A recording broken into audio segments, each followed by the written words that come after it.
take projection.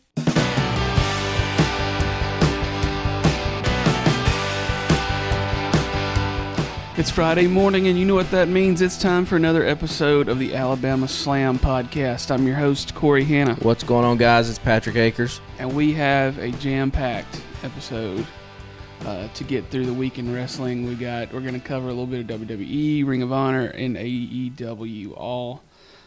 So we may not spend as much time on some of the things as we usually do, but we've got a lot to talk about. So let's jump right in. The first thing I want to talk about was from last Friday, Ricochet and the New Day versus Imperium. Matchup that I don't think anybody really saw coming because it was just going to be a contract signing between Ricochet and Gunther. But then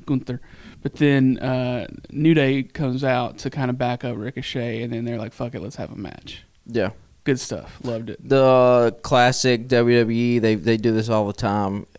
Hey, let's just have a match because, the way that their show is not formatted the way that AEW is, right? So, like, AEW is taking the more realistic, this is a sports contest. WWE is just like, yeah, fuck it, get a ref down here. We got time. Like, we'll figure it out. Yeah. But, yeah, I've talked about how much I love Imperium and Gunther in particular. And Ricochet is, I think the Ricochet Gunther match is Friday night on SmackDown coming up this week. Yeah. Ricochet's incredibly talented. New Day has been one of the most over tag teams in that company for years now at this point. They were one of the first things I latched onto when I started watching wrestling again a few years ago. Yeah. And Friday night they had the Power Ranger outfits on, right? And, yeah. R.I.P. Tribute to JD. This was a great, fun match in the vein that WWE does them all the time. So, speaking of fun and entertaining, the other thing that I have written down from SmackDown is Milk Truck. The Kurt Angle birthday celebration I thought was funny as shit. I loved it. It's such a, I love when they bring these legends back and they do these throwbacks to classic segments. And Kurt Angle, they were in Pittsburgh. A legend, one of my favorite wrestlers of all time. You had on a Kurt Angle shirt yesterday. Yeah, probably one of my top 2, top 3. And I will say, like, if you go back and watch his matches are some of the most rewatchable wrestling matches because they have such a modern feel to them in the way that even if you go back and watch like some Stone Cold matches, outside of Bret Hart and him at WrestleMania 13, I mean, there's decent Stone Cold matches, but that wasn't his persona, right? Stone Cold was the promos and the antics and all the other stuff, right? But Angle, I mean, there's Kurt Angle and Shawn Michaels matches you can go back and watch. There's Angle and Benoit matches you can go back and watch. Angle Jericho, like, he's got a litany of them. And, he's, like I said, he's one of my favorite wrestlers, and so seeing him Friday night was a fun little throwback. Shout out to Chad Gable and Otis for playing along. Yeah, Otis was the perfect person to have in the ring for this segment. I mean, those guys are so entertaining each and every week. And you can tell how much stock WWE has in those two guys because they're almost on damn near every single program. They're on Raw, they're on SmackDown, they're all over the place, like, whenever they debut somebody new, most of the time they get in the ring with Chad Gable. Like, that's a good spot for those two guys to be in, for the company to have that much stock into you. Gable Stevenson, the Olympic guy that they signed. Yeah. Don't think he has it. So I don't know why we're still trying to make him a thing. I don't think it's going to work. Yeah, I don't either. Probably the only reason, I guess, was the Olympic angle, I guess, there with Kurt Angle to bring him in. Yeah, he was a high-profile signing that they had. Was he at WrestleMania last year? He was in one high-profile thing with, like, standing in there with the New Day, and he suplexed some guys. I don't know. I don't see it necessarily. Yeah, it seems like they kind of abandoned trying to use him pretty quickly. Well, the news was that he wasn't progressing in the ring the way that they had hoped. That was never my issue with him. I thought last year at WrestleMania he had no personality whatsoever. He just kind of didn't get it. Right? There are some guys that just get wrestling. Logan Paul. Yeah. He just gets it. He knows what it is. Gable Stevenson doesn't look like he gets what this is. Not there. Yeah. So do you have anything to cover from Raw? Yes, I have an apology to make. I told you this yesterday. I've been pretty harsh on this guy whenever we've talked about him. I will say that I think my criticisms were well warranted at the time. Now, however, he has changed his tune. Dominic Mysterio has become one of the most entertaining guys in WWE. And it's not that it came out of nowhere. It's been a slow build. You know, when we kind of talked about it a couple months ago, no personality, no charisma. Some of the promos were just god-awful. And then over time, I think maybe hanging out and being around Finn and Damian Priest and Rhea Ripley and just getting more reps, right? At the end of the day, it just comes down to reps in front of a camera. He's transformed into a charismatic figure. Number one, he's by far the most hated wrestler in WWE, and it ain't even close. I mean, he's hated by Michael Cole. He's hated by the fans to the point where he just stands on the apron, raises his hands, and everyone, no matter what arena they're in, they boo the hell out of this guy. You know, they have the awesome little segment where him and Rhea invade Rey Mysterio's home at Thanksgiving and beat the hell out of him.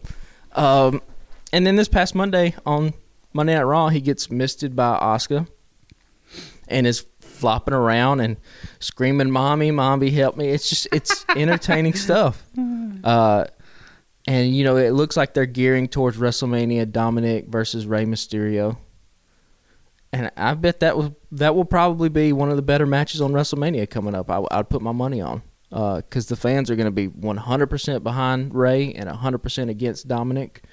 And hearing 100,000 people boo the hell out of this dude is going to be something. And you know, he's come a long way in a short amount of time. I don't think his potential is world champion or anything like that. But he has turned himself into a little bit of must-see TV just to see what he's going to do. I find him entertaining. Yeah, I haven't had a chance to watch Raw in quite a while, so I just basically get my info from you. But I think pretty soon I'm going to start having some free evenings, and I'll probably start jumping back in, so I'll be a little more active in this. You know, Monday Night Raw, you can fast forward a lot of the matches. You know, just kind of check if anybody was on Twitter was like, "Oh, this match was great," you can watch it. Most of the time, the matches are just fine. Yeah, they're just inconsequential, right? Nothing really happens. So you can just kind of fast forward, listen to the promos. It looks like Alexa Bliss is going to join back up with Bray Wyatt. Yeah, also she's another teasing thing, that pretty hard. And if you're watching Monday Night Raw, every time one of these little flash thing happens, all the announcers are just like, "Oh, what was that?" Guys, it's Bray Wyatt. We've had 3 months now. We know what this is. Like, the flash happens, oh, Bray's trying to talk to Alexa or Uncle Howdy or whoever the fuck, whatever has happened at this point. I don't even know where this story's going at this point. But, like, Alexa hits, she's going to challenge Bianca, and a little moth flash happens on the screen, and Alexa hooks Bianca for the Sister Abigail, and then, like, snaps back out of it and lets Bianca go, and they go to the announcers like, "Well, what was that?" "Well, she's going back." "What do you mean, what was that?" We've been watching wrestling. At least address it. Be like, "We've seen this before," or some shit, you know, like. So there's that. Was there anything else on Monday Night Raw? I don't think so. You know, Seth Rollins, Bobby Lashley. Oh, Bobby Lashley got fired in storyline. Quote unquote. He put his hand on another official, and Adam Pearce apparently called him. He said, "You motherfucker." They bleeped out on the broadcast. Which I like. That's a little element of realism, you know. And it's not going to air on the cable broadcast, right? So it's just there for the fans. Right. You know, if anybody's got a cell phone camera, well, you can put it on Twitter or whatever. So, yeah, we will see what happens with Bobby Lashley. Austin Theory is still seemingly kind of one of the head guys on as the United States champion. And Solo Sikoa is starting to do the Samoan Spike, a la Umaga, which is a nice tribute. So, also shout out Kevin Owens. He's the smartest wrestler that ever lived. Elias walked up, wanted his help, and Kevin was like, "Do you think I forgot?" Because they had the whole thing about Elias's brother Ezekiel, and he was trying to tell Kevin it was two different guys. It was the same one. Anyway, Kevin Owens just always the smartest wrestler. Never forgets. hit Elias with a stunner at the end. So hell yeah. Overall, yeah. I mean, you can watch a 3-hour broadcast in like 25 minutes. Just fast forward all the shit. So That'll probably be the go-to move. Yeah. Well, let's get into Ring of Honor because, like I said, we still got a lot of stuff to cover. And I didn't write down every match because there were a shitload of matches. But I wrote down the ones that I thought were probably the most relevant to what we normally talk about. The first one that I wrote down was Mercedes Martinez versus Athena. Had a belt swap there. Athena picks up the win. She's the new women's champion. Yeah, so I guess the overall theme of this Ring of Honor show, and granted, I only watched the dog collar match, and I watched it, I guess, semi-illegally, maybe. I don't know. If you watch it from somebody's cell phone, is that illegal? They put on YouTube? I mean, probably. Whatever. Yeah, I don't know. That's how I watched the dog collar match. Anyway, all the belts swapped except for Samoa Joe's.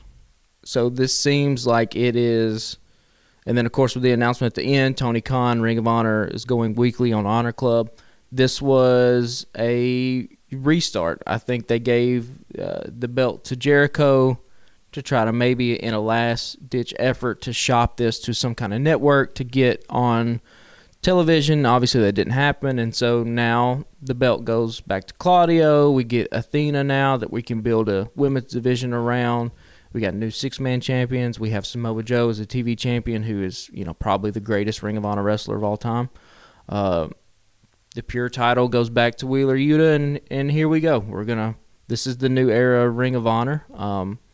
From everything I've read, Athena and Mercedes had a pretty good match.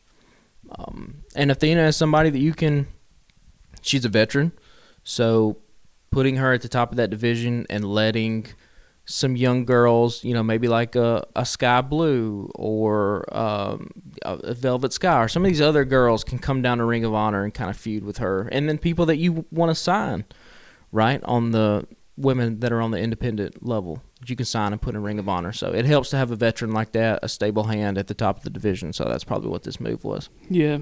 And it looks like we finally got the split between Keith Lee and Swerve. I don't think there's any coming back from them as a team at this point. No, on Wednesday night we had the promo from Swerve saying he would see Keith next week. Yeah. So this is what we all thought was going to happen, and so now it's going to be interesting to see how these two pair off with each other and what kind of feud they have. I mean, yeah, it could end up being a really good story for a few months. Yeah. So you kind of touched on this a second ago. Yuta got the win over Garcia, and we'll circle back to that a little later. And then the Briscoes, by all accounts, just tore the fucking house down with FTR. Listen, this match had no build whatsoever. Like, it literally, the match announcement came out of, what was it, a stocking? Is that what it was? They pulled it out of, the dog collars? This is probably worth buying the replay just to see this match. And like I said, I watched it on YouTube a day after from like a front row cell phone camera. This match was intense. It was barbaric, brutal, bloody.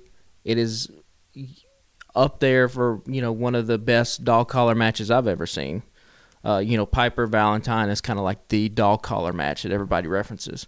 I've never seen a dog collar match be this reckless, though, where the guys were, just going all out. There's a spot where I think it was Mark Briscoe was on the top rope, and Cash just literally pulled him off from the top down to the outside of the ring with a bunch of chairs out and just fucking that's a massive-ass bump to take. Just whipped him off. And, the classic dog collar spots, wrapping it around, choking it with people, hanging them over the rope. It had all that stuff and more. These two teams have amazing chemistry. I wish that the Briscoes could be on AEW television because I think if this match were to happen, at one of the big 4 AEW pay-per-views in front of a hot crowd, people be talking about this match like, is it one of the greatest tag team matches of all time? Yeah, like an all-timer. Yeah. And so FTR to have this legacy of, really taking this year and elevating themselves and elevating tag team wrestling in AEW, in New Japan, in AAA, around the world. And then the Briscoes, if you were unfamiliar with them up until this point. Now you can sign up for Honor Club for $9.99 and go watch the Briscoes, right? They've been, I don't think it's questionable. They have been like kind of the best act that's never been on a big-time television program.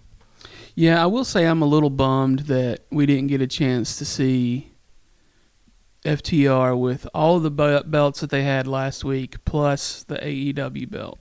Well, that's a missed opportunity that goes all the way back to All Out. Yeah. Yeah. So the last one I've got written down for the night was Jericho versus Claudio, and Claudio gets the win in this one in a very unique and interesting way. Through the big swing, the giant swing. I've never seen anybody tap out to it before. This should just be his new finisher, right? Yeah, you just keep swinging. He just keeps swinging, guys, till it happens. I mean, other than that, he's got the European uppercut that he sometimes hits out of like a pop-up position where he'll throw the guy off the ropes, shoot him up in the air, and hit him with that. And if you have a real athletic, high-flying guy, that can look really, really nice because the dude can go way up in the air. Just start using the giant swing.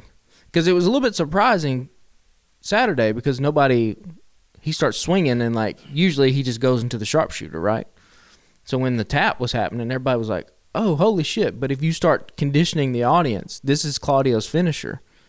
Now when it starts happening, people get up and now they expect something. Yeah. So, Claudio is probably the right guy to kind of lead this brand new rebirth of Ring of Honor on a streaming service. I also don't think it's a bad thing that they're on a streaming service. I mean, WWE NXT was on the network for the longest before they went to USA. And you could argue that version with Sami Zayn and Finn Balor and Kevin Owens, that was the best version of NXT when it was on the network. You are widening out the Ring of Honor brand to a bigger audience. So, you start on Honor Club, and who's to say within a year, 2 years, you aren't on some kind of network. Did they even mention Honor Club on Dynamite last night? I don't think they did. They ran a little like, was those little snipes gotcha. come across the bottom? I missed it. Yeah. But there was no announcement that it was a weekly television going forward. Right, gotcha. But it's going to help AEW's product going forward, not having beholden to having to put Ring of Honor programming stuff on there because you got a pay-per-view you're trying to build. I mean, they're clearly going to stay with it for a while because they had several Ring of Honor promos and stuff last night in terms of, we saw the Blackpool Combat Club together. And that's the, look. Listen, you're still going to see Wheeler Yuta on AEW. You're still going to see Claudio on AEW. You're still going to see Samoa Joe. Obviously, he's the TNT champion. Yeah. You're going to see, guys like Brian Cage and Prince Nana and guys like that pop up every once in a while. I think what you won't see is two Ring of Honor guys having some kind of program on AEW television the way that they have been. You will see these guys be sprinkled throughout because you still want to try to promote that in some kind of way, right? So you still probably have an FTR show up in Ring of Honor. You just won't have, there won't. I wouldn't anticipate seeing Ring of Honor World Championship matches on AEW TV going forward. Yeah. Well, let's get into Dynamite from last night. A lot of stuff to cover there. The first match, straight out of the gate, Death Triangle versus the Elite. A lot of good spots in this one. Again, we see the hammer. And then the twist at the end was Kenny was like, fuck it. Y'all don't play by the rules. We're going to not play by the rules. Let's have a no DQ match. Yeah. All weapons allowed. That shit could get wild next week. So if I listen to it right, and if I caught it right, so next week is a no DQ. I believe the week after that is Falls Count Anywhere. And I believe if they have to go to 7, which it's wrestling, they're going to 7, is the ladder match. Yeah. So, I mean, those are easy ways to differentiate the matches, right? What did you think about Nick Jackson being the one that gets the carted away from injury, come back, returning hero? I was trying to figure out what was happening there because I was like, it's clearly a thing that they're trying to tell some sort of story. And then, he kept grabbing at his foot. And then they're like, okay, well, now he's backstage. Yeah. And then he comes out limping and carrying on. And I was like, I was confused as to what they were trying to do. AEW has done this quite a bit before, right? If you'll remember at Forbidden Door, I think it was Dax. Maybe at some point Dax has gone away with an injury. Yeah. They've done this a handful of times. My thinking was you have Kenny Omega in that spot instead of Nick Jackson. Yeah, because he was injured most of last year. Because he's injured most of last year. He's the biggest star in that match. So he gets the return and gets the big pop and gets to come in and make the hot tag and beat the hell out of everybody. So I was a little surprised it was Nick Jackson. Other than that, the match, I mean, this is now, the fourth time we've seen it? Like, these dudes are just, we say every week, they're 6 of the best professional wrestlers in the world. Yes, I mean, it's a hell of a way to start the show, for sure. That crowd was really hot for Kenny in a way that they weren't, it didn't come across on television like they were for the Young Bucks. Yeah. Now, a lot of that could be that it's been a minute since Kenny's just now returned from injury, right? So there's still kind of like that newness that's there, and that, people are lucky to have him back. But I mean, he's in top shape and top form at this point, too. Yeah. Yeah. He's not out there after 2 years of just constant giving it 100%. Like, he's got a full tank. Yeah. And him and Pac, I mean, in their little brief interactions, they continue to just have amazing chemistry together. Yeah. It was good to see Phoenix kind of go along with the hammer at this point, because that has been a thing we brought up. Like, why is he so hesitant? He used it at the pay-per-view. Yeah. So now just to finally be like, okay, these guys are actually heels. Yeah, we're trying to win. Yeah, we're trying to win. It makes all the sense in the world. So good overall. I expect next week will probably be a bonkers-ass match. Yeah. So the next thing I have written down, and I said we would circle back to this, is the fact that Garcia lost his belt. So Jericho tells Garcia that Sammy is going to be his mentor now. That's not going to go well. Clearly, right?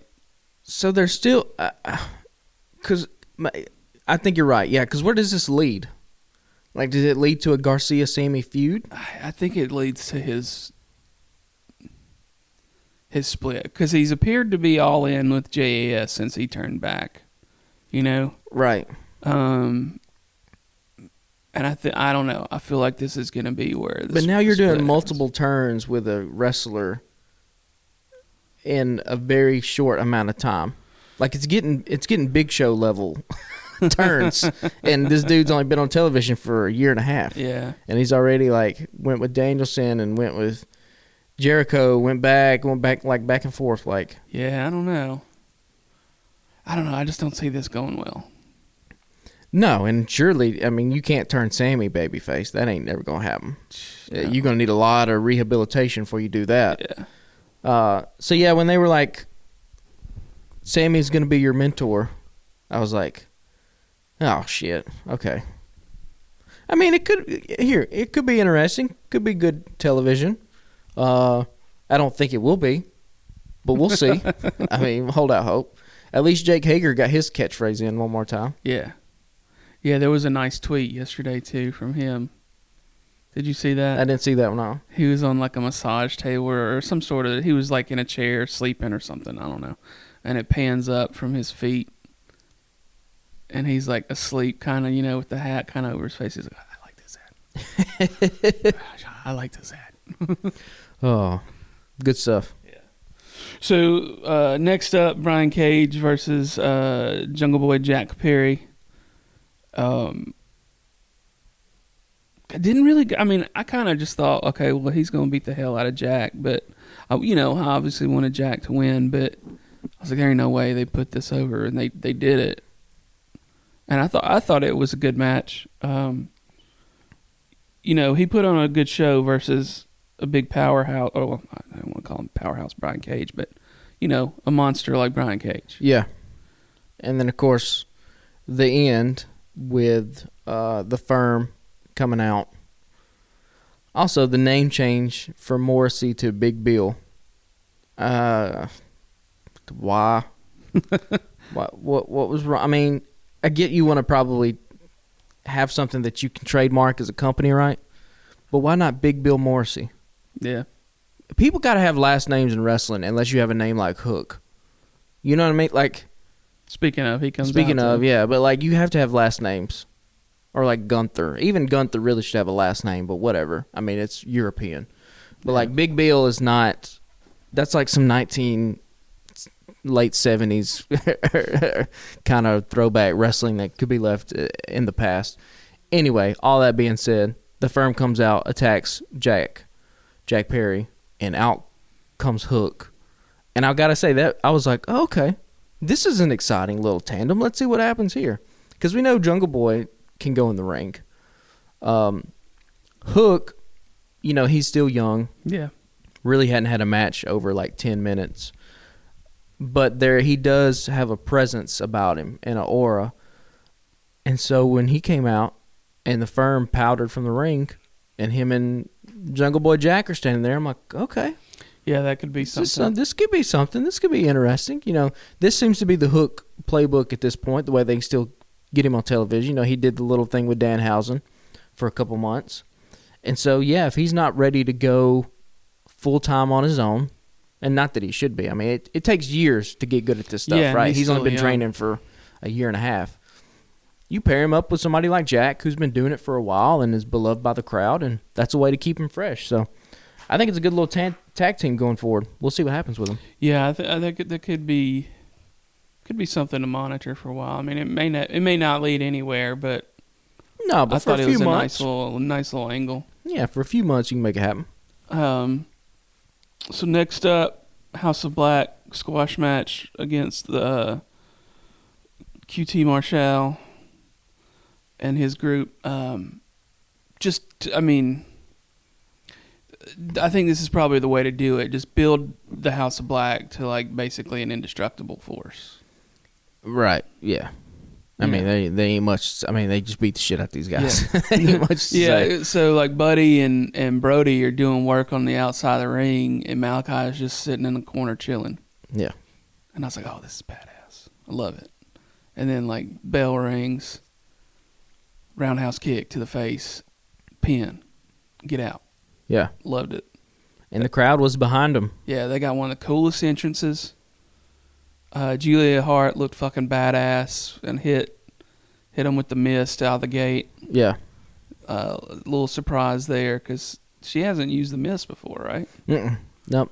But yeah, I think that was a nice move, putting her with them, because she looks kick ass in that black and white like that. And I mean, I don't know. This is everything I wanted out of House of Black. Their question is going to be, how long do you keep this up before it gets stale? And by that I mean specifically them beating up on lower tier tag teams. Yeah. And then who are the first group of people that they go against? Yeah, that's a force.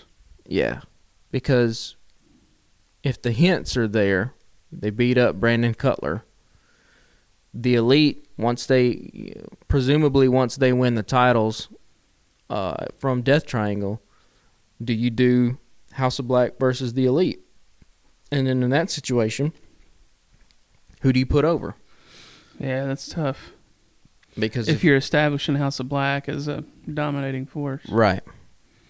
So, tough decision to make. This is the tricky part with these gimmicks like House of Black, and I think you're seeing it on the other side too with WWE with the Bray Wyatt gimmick, which is just like, it's cool and it's got an element of like a little bit of a horror movie to it, and a little bit of kind of an edge. But then the problem is, okay, who do you run them up against? Because if they're indestructible, why would they not just immediately go to the top of the card, right? Well, then you don't necessarily want to do that because you're trying to build a story up along the way, and you don't want to do that to your top guys anyway. So like, and then as soon as you beat House of Black, they're not indestructible anymore, right? So like, all the stock that you've invested in beating all these people up, the first time they lose, well, now they've become vulnerable, and it kind of loses some of the mystique of it. So it's a fine line to try to walk, and AEW kind of screwed it up the first time with House of Black. So now this is a restart. Looks like the crowd is back into them again, so we'll see if maybe round 2 they do something a little bit different and can kind of make something happen with these guys. Yeah, I think you make a valid point. I don't know how to handle that. If I were Tony Khan, I don't know what the hell I'd do, because clearly it looks like the belts are going on the Elite, but you can't turn around and you can and immediately take them off of.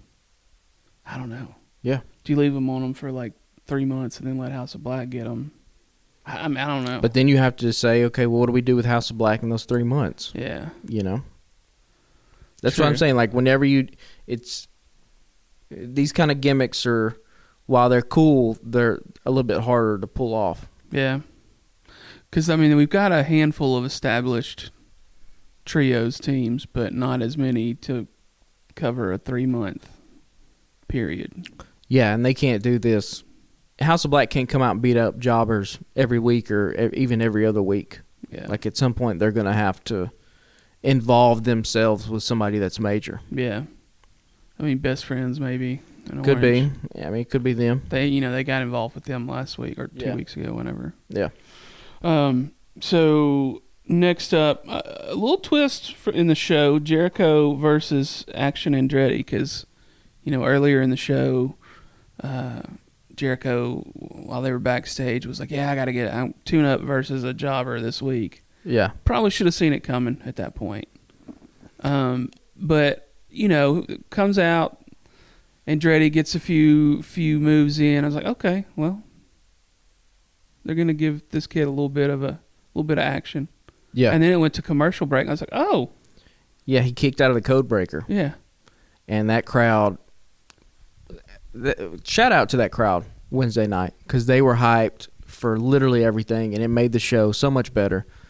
We got a "Let's Go Jobber" chant, which is something I don't know if I've ever heard before. Loved it. And then Action Andretti kicks out of the code breaker, and they go to commercial, and Jericho's shocked face, and the fucking crowd standing up. Yeah. At that point, when they went to commercial break, I was like, "Oh, this kid's winning." Yeah, when they went to break, winning. I was like, something's happening. Yeah, I love this segment. I thought this whole thing was great. This is a perfect way to use Jericho. Obviously they signed Andretti afterwards. They were probably going to sign him anyway, right? Maybe it's a dude you put at Ring of Honor. Well, I looked him up after the match, and he's been on Dark and stuff, so I just didn't know anything about him. I was like, where did this guy... I just assumed it was some local kid that was going to get put out in 2 minutes, And then once they went to the break, I was like, I got to look this kid up. Yeah. So it's a perfect way to use Jericho. And, every once in a while you can get away with this. I guess probably the most famous version of this is 1, 2, 3 Kid versus Razor Ramon. And then if you go back to like the Ruthless Aggression era in WWE, I believe Santino Marella debuted as just like a jobber that they pulled out of the crowd, and he wrestled Umaga. And I think John Cena interfered in the match on Morella's behalf, and Santino Marella ended up beating Umaga for the Intercontinental Championship on his first night. So there's stuff like that. There's precedent for this kind of stuff. We just haven't seen it in AEW yet, and we haven't seen it with a guy of Chris Jericho's stature. Washed up Chris Jericho might be a cool little story to run with here for a little bit. Yeah, maybe that's how you explain if something goes down between Garcia and Sammy. Garcia's being like, fuck it, why am I taking orders from your washed up ass? Yeah. And I gotta let this fucking guy be in charge of me. Yeah. Maybe that's how that plays out. And this could be a way to turn Jericho back babyface. If he's washed up and he gets some kind of sympathy from the crowd. He is a legend. So I don't know. It's something different, right? Which is nice. And that's what there was an excitement level about AEW that they've had these past 2 weeks, that it felt like early AEW. Yeah. Where kind of anything could happen. You didn't really know what was going on. It was surprising in the best kind of ways. Yeah. Because Garcia could be like, fuck it, you lost your belt. Yeah. Why am I taking orders from you? You lost to a fucking jobber. Yeah. And then for Action Andretti, hey, he's got something. Let's see what we can do from here. Yeah. You know, put him on. I don't know. Put him on Ring of Honor. Put him on Rampage or something like that. Let's see what he can do. Yeah, because they were the crowd was for real hype Yeah. for him, and I loved it. Yeah, I still didn't think that they were going to let him win, but I was like, they're just going to highlight this guy. But then they fucking got the pin. Yeah, you can't. You can't. I don't think you can tease like that and not go all the way with it. Like, Once you commit, you got to commit. yeah, once you commit to we're gonna make this thing competitive, I think you kind of have to be like, all right, well, we just have to go all the way and have to put this dude over. Otherwise, you just end it with a code breaker. Like you give him a bunch of offense flurry at the beginning, and then boom, he hits the code breaker, the back elbow, and it's over. But when it goes to commercial, okay, now it's going to really feel disappointing if we go all this way and Jericho just ends up beating the guy. Yeah. So last thing on the agenda is MJF versus our man Ricky Starks, Team Ricky. I thought it started out a little slower than I wanted it to. It's still quality, but then it got real heated in those last 8 to 10 minutes. Yeah, something felt off in the beginning. I don't know if it was maybe both competitors were just a little bit too hyped. There was some miscommunication on like a shoulder tackle that looked odd. I think they got it back though, and like you said at the end, the last 5-6 minutes of this match was Fire. were awesome. Yeah. You know, it is exciting to have a Dynamite end with two guys who have been with the company pretty much since the beginning. And to see an entire crowd be that hyped for something that doesn't involve a Jon Moxley or a Bryan Danielson or a Kenny Omega or any of these other names that we've come to know and associate with AEW. The fact that it was MJF as newly crowned champion and Ricky Starks as a new up-and-coming potential superstar was refreshing to see. And I think they delivered. I don't think the match underwhelmed. And also, these are two guys who, it's, much like The Rock back in the day, it was never about the matches with him, right? It was about the promos and all the segments leading up to that. Like the big moment in this feud between MJF and Ricky Starks happened last week. Yeah. Right? That's what we're going to remember. And that's not a... Yeah, my son Carter brought that up last week. He was like, I bought in last week during that promo, and he was like, because I've always kind of liked Ricky Starks, but then, he was talking about the promo, and he doesn't keep up with Twitter. Or, I mean, he does, but not wrestling Twitter. The only stories he knows about is the shit that I send him. Yeah. And I told him last night, I was like, yeah, so I was like, apparently Starks had a thing kind of written out, as a guideline, kind of scripted or whatever. And then when MJF gave his promo, he was like, fuck it. I'm throwing it out. Going off the top. Yeah, and it was nice Wednesday night that we got a backstage promo from MJF first. He killed it. Absolutely killed it. Yeah. Ricky Starks answers a little bit later in the episode. And that was good too, because also the show has a little bit of forward momentum. Like you can tell as you're watching it, we're building up to something. I wish they would do more of that stuff for these big matches. But again, yeah, like it's for a lot of characters and a lot of gimmicks, it's not about the matches, and it's not the matches that you end up remembering, right? I mean, Ric Flair had how long career as the top of the chain? 15 years almost. How many Ric Flair matches do we remember? I mean, there's a handful of them. There's a hell of a lot of promos we remember, right? Yeah. No so context, Flair. Yeah, like it's just that's not a disservice to these two guys to just be like, oh, we're not going to remember this match, but it'll be the promo that gets remembered because it happens to all kinds of guys. And then, yeah, we will see. It kind of seems like by the end of this match, this was just going to be a one-off because MJF retreats back up the ramp and Bryan Danielson's music hits and he chases him out. Bryan Danielson stands there in the middle of the ring with Ricky Starks, holds his hands up as we go off the air. So it seems like we're going to do MJF and Danielson. We talked about couple weeks ago how we thought MJF should have came out of, the pay-per-view as a babyface. Yeah. But we mentioned a handful of guys that we think he could get booed against, Ricky Starks and Eddie Kingston being one of them. I'm not so sure that in the Danielson versus MJF feud that MJF might start getting some cheers again. Only because if you go back a week ago and you replace Ricky Starks with a Bryan Danielson and you put him in that promo, MJF might KO Danielson on the mic, right? Yeah, and maybe. Get some cheers. Yeah, because, MJF got some boos last week. Yeah, and he damn sure got booed because he was going up against Ricky Starks in Texas. Right. So, I don't know. Maybe this is the true test, whether MJF can be a full-blown heel or if he's going to emerge as some kind of tweener. Because the Ricky Starks thing was a layup, and when he goes up against Eddie Kingston eventually, that'll be a layup too. Like, he's going to be able to hit those guys, and those guys are going to be able to respond back in such a way that gets the crowd immediately on their side. But I don't know if Danielson is capable of that. Not that Danielson is bad on the microphone, but he is not...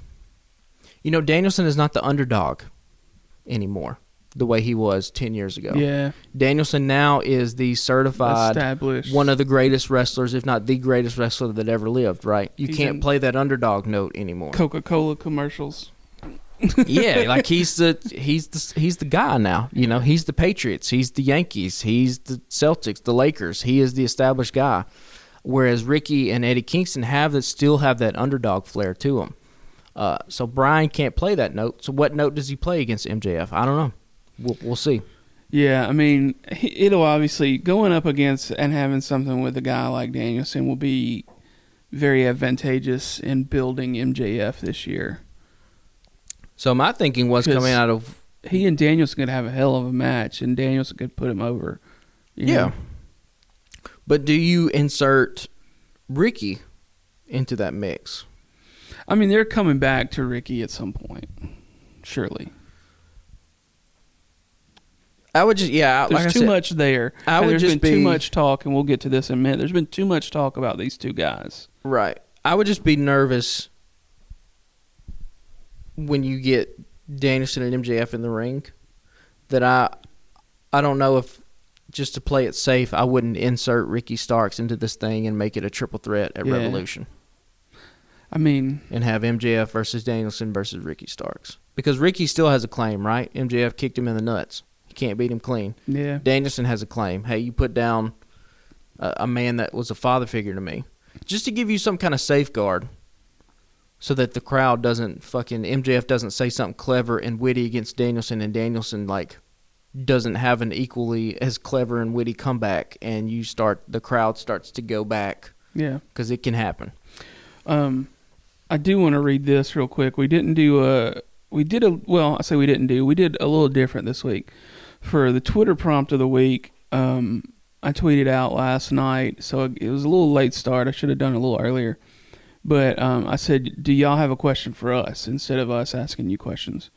So my question, or the question that we got sent from Chase Gilmer was, will MJF versus Ricky Starks eventually turn into AEW's version of Austin versus The Rock? And we've seen this in a couple headlines in a couple places in the last week or two. And even MJF, they're leaning into it a little bit. MJF called Ricky the Pebble, instead of The Rock. And it's interesting they said that. Like I mentioned a little while ago that Carter doesn't read. He doesn't follow any wrestling sites on social media. He's barely on social media anyway.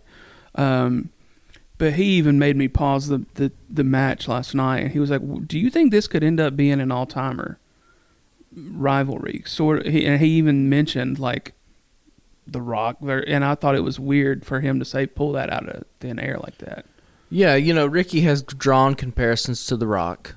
So the thing about The Rock and Austin feud was very much so in the beginning. It was, here are two new characters that we're going to put at the forefront, and ultimately what ended up happening was it elevated WWE into a position that it hadn't seen before and hasn't seen since, right? And it became, they weren't Stone Cold Steve Austin and The Rock when they first started the rivalry, right? Like, it became that, and they ended up, I think they main evented 3 WrestleManias, 3 straight years.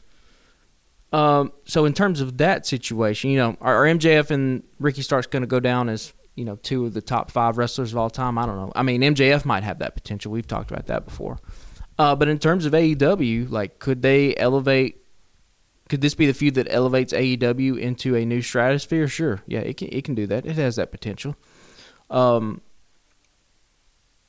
My fear wouldn't be that those 2 guys couldn't deliver. My fear would be that the creative that they're given doesn't deliver. And so in that situation, I think it comes back more to the booker and the management of those guys rather than the 2 individual guys' skill sets as professional wrestlers. Yeah.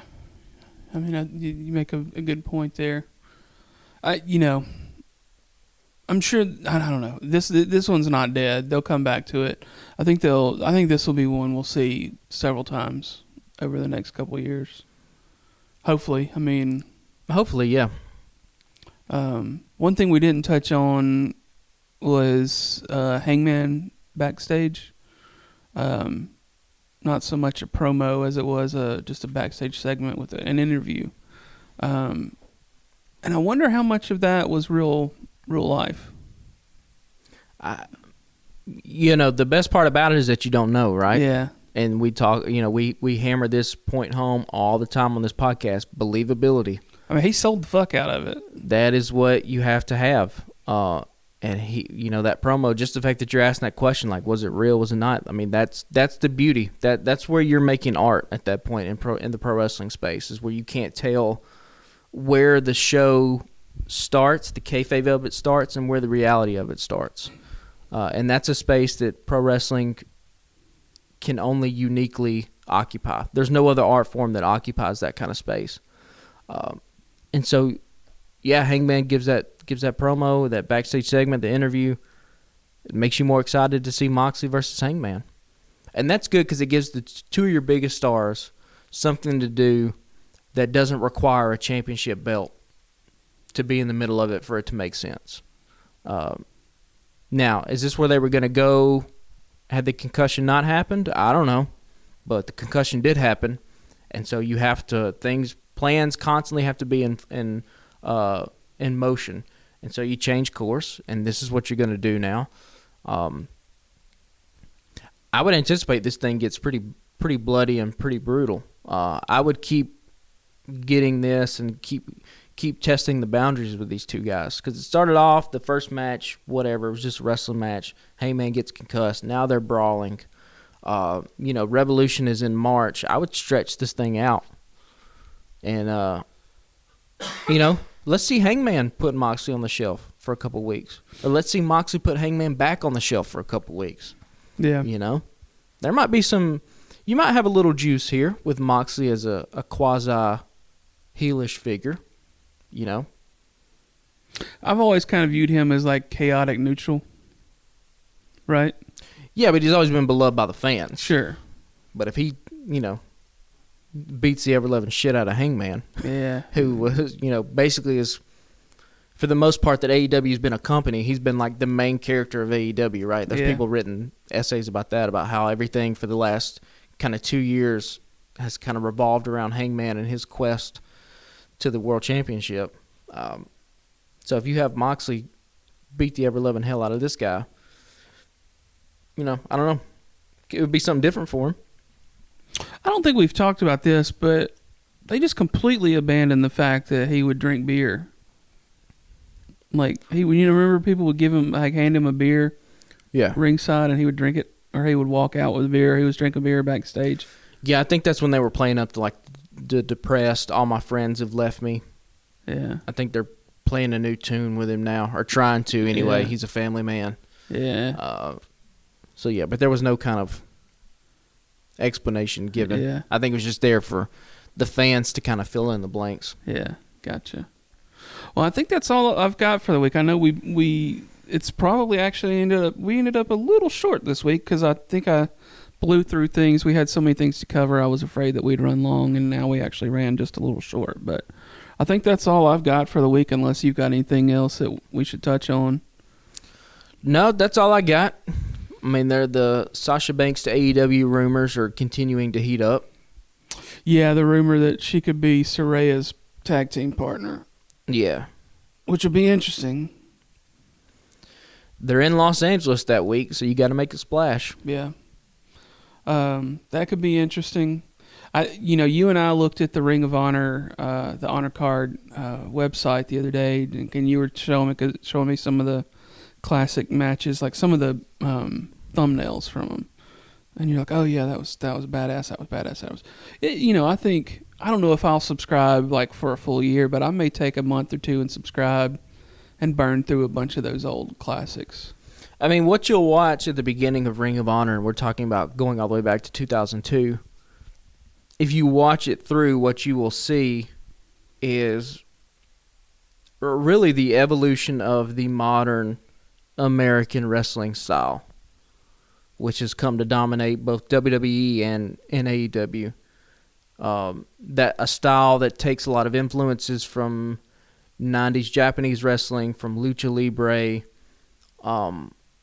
from British technical wrestling, and it kind of was a mishmash of all this stuff, and over time it solidified into this kind of American style, and it really was. Ring of Honor, particularly at the beginning, was incredibly influential.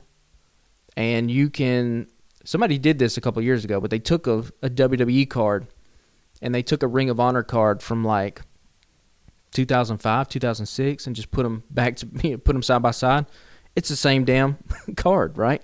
Because in Ring of Honor, you had Claudio, you had Danielson, you had Punk, you had Seth Rollins, you had AJ Styles, you go down the list of all these guys that ended up becoming huge names in wrestling. They, for the most part, a lot of them got their start in Ring of Honor. Yeah. Sami Zayn, Kevin Owens. Yeah, keep going. You showed me one of the thumbnails of, was it El Generico? Was that his name? El Generico, yeah.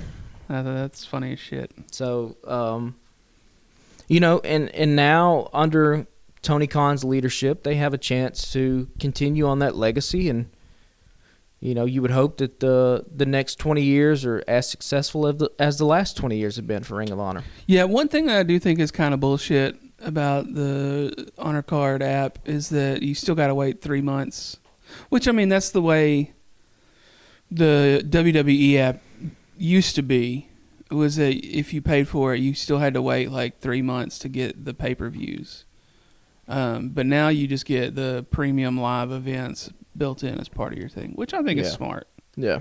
You're rewarding people for, most of those people it just comes with Peacock, and we pay for that shit by the year. So, right. I think it's a reward for those people. Granted, some people are gonna cancel, sign back up for a month. How much money are you really losing by? I don't know. I'd love to see the numbers on that. How does that balance out? Because, you could literally sign up for Honor Card for $10 and then cancel and then sign back up again in 2 months and get the next pay-per-view or whatever. Yeah, there might be something they look towards doing here in the near future, because a lot of people will just sign up for $10 to get the pay-per-view and then just kind of forget. Right? Yeah. The Planet Fitness model of you're going to come here for 2 months and then you're going to stop, but you're going to forget to cancel it, and we're going to take $10 from you every month for the rest of your life. Yeah, until you start paying attention to your your subs, your bank account. Yeah, so it could be that too. Yeah, I'd pay $10 in a few months just to watch the FTR and Briscoes match from the other night. Yeah. Get bored on a Saturday night, there ain't no football on. Fuck it. Here's $10. Tell me, and then at that point you'll be able to watch all the whole trilogy of matches. Yeah, true. Well, I think that's it, man. Y'all holler at us. I'm going to be on vacation for 2 weeks, so the next 2 weeks we record, we'll probably be recording remotely via Riverside. I don't know. We may get together one of those and come over to the apartment or something, we can record. We'll figure something out. But more than likely, they'll be remote. Holler at us, Twitter, Instagram, at Alabama Slam Pod. We picked up a handful of followers on Instagram lately, maybe a couple here and there on Twitter. So, yeah, we'd love to hear from you. Let us know what you think of the show. Holler at the Alabama Take, our network of friends on Facebook, Instagram, and Twitter as well. And, yeah, man, we'll hopefully look forward to another great week of wrestling. Next week, I think, is a holiday bash. Is that correct with AEW? Yep, looks like we'll have another Elite Death Triangle. We'll have Hayter and Sheeta, and I'm blanking on something else. But yeah. Oh, I totally forgot. Real quick. I want to touch on Moxley versus Takeshita on Rampage Friday night. Fucking loved it. Oh, yeah. It was Takeshita's first match back, I think he did a dark match, but his first TV match after officially signing, if I'm not mistaken. Yeah. Love it. Takeshita is great, and he's a great Twitter follower right now because he is on his journey immaculating himself to the United States and our culture. And I will say that Takeshita versus trying to live a normal life in America is like the third most interesting thing that's happening in AEW right now, and it's not even on television. I saw that. He's going to Costco. He's got to deal with the mechanics for his car. Surely to God, there's a camera crew following him around because this is priceless. Yeah, that's app content. Once you start, once you finally build an AEW subscription, they should be doing it now. They should be showing promo. Like if Takeshita had this much hype and he came into WWE in like the early 2000s, Vince McMahon would have had like the fucking APA take Takeshita under their wing, and they would take him to they'd take him to strip clubs, they'd take him to all this shit, and then it would culminate with like them at a bar and like Takeshita drinking him under the table, and then they all get in a bar fight with like a bunch of randos, and Takeshita knocks some random ass dude out, and then the APA is like, "Hey, this Japanese dude's all right." Like it would have been slightly racist too, but it at least would have been a thing, right? The only thing I've seen, because I don't follow him, but I should now. It sounds like there was a headline or something about him waiting on his bed to arrive, so he was like tweeting about just sleeping on a mattress with no electricity or yeah, in his apartment, and like was barely even set up and ready to go. Yeah, that was the beginning of the story. He's now gone to Costco. He's learned how to operate the air fryer. Oh shit. His check engine light came on in his car. So it's like a whole. It's just follow his Twitter. It's a whole thing. Yeah, I mean, and it should be on television somehow. So what you need to do when we get done recording is tweet at Tony Khan from our account and be like, "Listen, here's $1 million idea. Put a camera crew with this man. Let him follow him. I mean, not a whole crew. Take one fucking camera and a sound guy. Yeah. Let's go." This can at least be a segment on BTE, right? Yeah. At the least. Yeah. So there's money to be made there, Tony Khan. yeah. So yeah, y'all holler back at us next week. Should be a fun week of wrestling. Gunther versus Ricochet Friday night, and then the Holiday Bash next weekend. And we'll be just before Christmas. I'm going to be on vacation, living my best life, not looking at a computer or a camera. It's going to be fucking awesome. Hell yeah. All right, we'll see y'all next week. Thanks. Later, guys.